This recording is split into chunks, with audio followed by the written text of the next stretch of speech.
2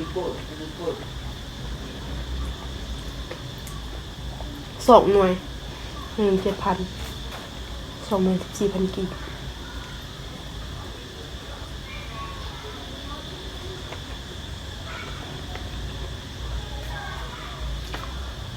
จะได้หมูกรอบ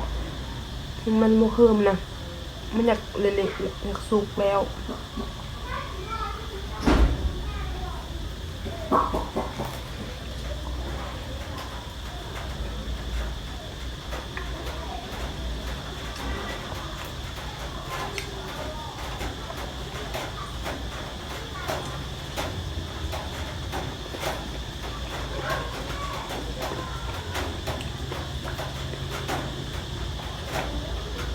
อยากสุกเนี่ยแต่ว่ากระแซบอยู่